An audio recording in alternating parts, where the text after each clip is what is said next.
Here's more wrestling news for October 17th, 2022, and we're kicking off with WWE, who has reportedly canceled their Day 1 2023 Premium Live event, but that's not the only change WWE has planned.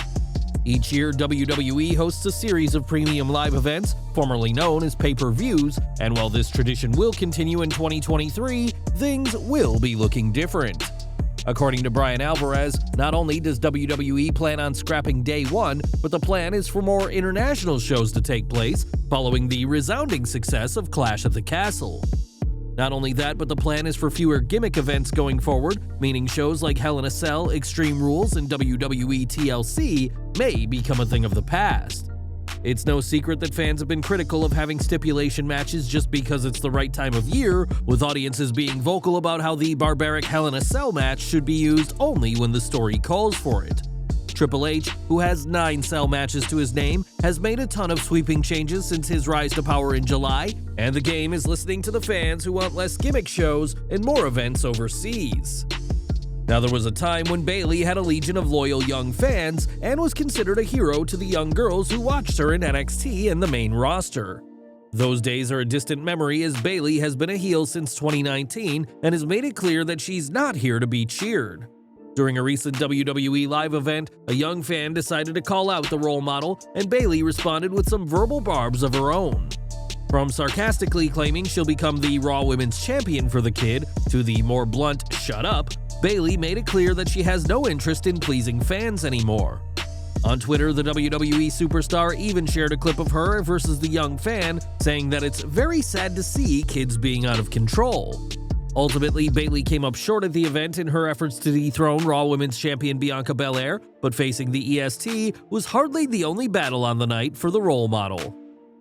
For over a decade, Brian Gewirtz was a writer for WWE, eventually becoming the promotion's head writer, and spent much of his career working with Vince McMahon.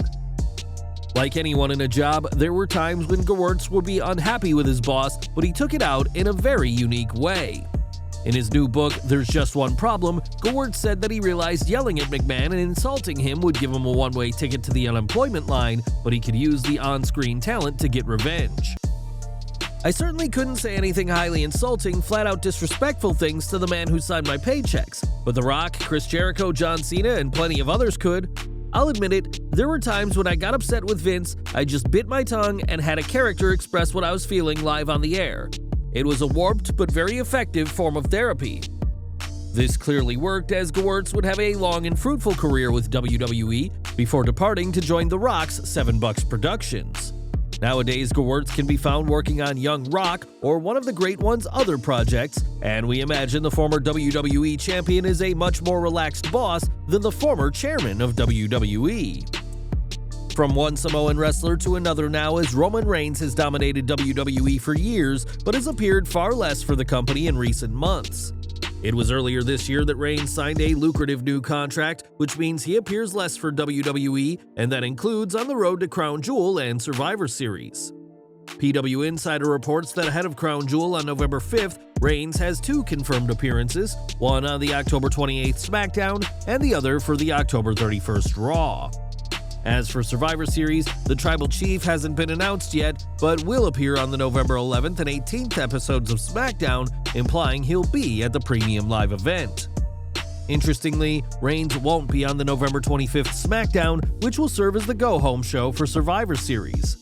Reigns' much more laxed schedule has divided fans, with some believing a champion should appear more, while others argue that his appearances are more special now, but however you feel, the Tribal Chief only has a handful of appearances left in 2022. Over to AEW now, as with the company suffering a plague of injuries in recent times, there have been some questions raised over the safety of what goes on in Tony Khan's company. It was just last week that Dave Meltzer reported that Adam Cole may never be medically cleared after suffering a concussion all the way back in June at the AEW New Japan Forbidden Door event. Ethan Page knows all about taking risks in the name of wrestling, and when speaking to Daily Hive, assured readers that certain protocols are in place so that the talent are kept safe. Ethan Page knows all about taking risks in the name of wrestling, and when speaking to Daily Hive, assured readers that certain protocols are in place so that the talent are kept safe. Paige added that if he's hurt in a match, he's not someone who will try and work through it and risk more damage, saying that no audience is more important to him than his wife and children, who count on him to provide. It was at AEW Revolution 2021 that Paige debuted in the face of the Revolution ladder match, where risks are part of the bout, but despite the recent string of injuries, AEW is a safe working environment, according to All Ego.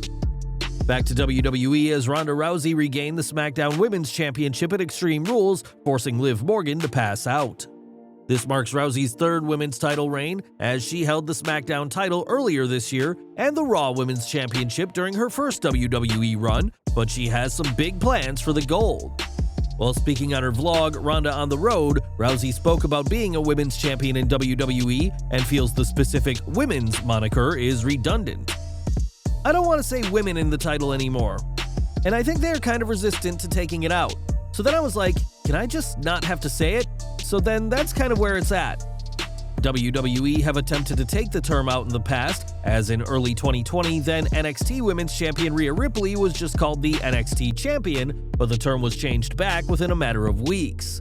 While WWE has several women's championships, stars like Gunther aren't called the Intercontinental Men's Champion, so we'll have to see if Rousey ever gets her wish. This year, Edge has spent the majority of 2022 either as part of or feuding with the Judgment Day, who have always seemed to have the upper hand against the Rated R superstar. At Extreme Rules, Finn Balor and his Sable forced Edge to say the words "I quit," but only after threatening to concerto his knocked-out wife, Beth Phoenix. Now Edge may be getting some different kind of backup, as during a recent WrestleFest livestream, Gangrel was asked about a return and teased fans, saying never say never. According to sources within WWE, there are plans for Gangrel to have a brief on-screen role when Edge is back, and an offer for a short-term WWE contract has been made. The reported plan is that Gangrel will remind Edge that to take out a group as vicious as the Judgment Day, he needs to be just as bad, and reference their days as part of the Brood. Of course, a full Brood reunion is impossible as Christian Cage is signed to AEW, but it'll be interesting to see how Gangrel does when he's back on our screens. Now, Charlie Haas spent years working for WWE before making a name for himself on the independent scene, but there have been concerns for the former superstar recently. Last weekend, Haas was scheduled to make 3 shows for the All-Star Wrestling promotion in Australia, but missed the Friday, Saturday, and Sunday events.